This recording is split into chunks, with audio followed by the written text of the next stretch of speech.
কিছুটা বেশি ওয়েটের মানুষ যখন জিমে ভর্তি হয় প্রথমেই ভারী ব্যায়াম করা উচিত না। অবশ্যই আপনি ফ্রি হ্যান্ড এক্সারসাইজ করে ফুল বডি ফ্রি করে নেবেন। দেখেন যাকে ব্যায়াম করাচ্ছি ওর ওয়েট প্রায় 110 কেজি, তো ওকে আমি আগে পুরো শরীর ফ্রি করে নিচ্ছি, যেমন নেক জয়েন্টটা ফ্রি করে নিলাম, হ্যাঁ। তারপর সাইড রেস, ফ্রন্ট রেস, এই টাইপের ব্যায়ামগুলো করিয়ে একদম ফ্রি হ্যান্ড আমি ফুল বডিটা স্ট্রেচিং ভালোভাবে করিয়ে নিচ্ছি।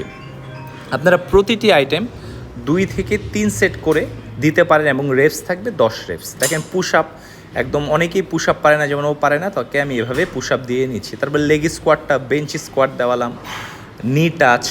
তো এই ব্যায়ামগুলো আপনি যদি জিমে এসে জিম ট্রেনার হেভি ওয়েটে ব্যায়াম করায় আপনাকে বা আপনি করতে চান, তাহলে এটা একটা ভুল সিদ্ধান্ত হবে। অবশ্যই প্রথমে 1-2 সপ্তাহ ভালোভাবে ফ্রি করে নেবেন, যাতে আপনার নি জয়েন্টে ব্যথা না করে, মাসেলগুলো উপযুক্ত হয়। এবং এর সাথে অবশ্যই একটা ভালো ডায়েট মেনটেন করবেন। 1-2 সপ্তাহ পর আপনি অবশ্যই ওয়েট ট্রেনিং ধীরে ধীরে শুরু করতে পারেন। এই ফ্রি স্ট্রেচিংগুলো ফুল বডির করে তারপরে আপনি জিমে অবশ্যই আপনার কার্ডিও অনেক ধরনের ইনস্ট্রুমেন্ট থাকে, সেগুলো করবেন। তারপরে অনেকেই যেহেতু তার ভুঁড়ি আছে বা চর্বি আছে, সে বেলির ব্যায়াম শুরু করে দেয় বা অনেকেই করিয়ে ফেলে ট্রেনাররা। তো অবশ্যই প্রথম অবস্থায় কিন্তু আপনি যদি ভুঁড়ির ব্যায়াম করতে চান, পেটের ব্যায়াম করতে চান, আপনি স্পাইনাল কর্ডের সমস্যা হতে পারে, পেটের টান খেতে পারেন। ভালো থাকবেন, সুস্থ থাকবেন, এই ব্যায়ামগুলো চেষ্টা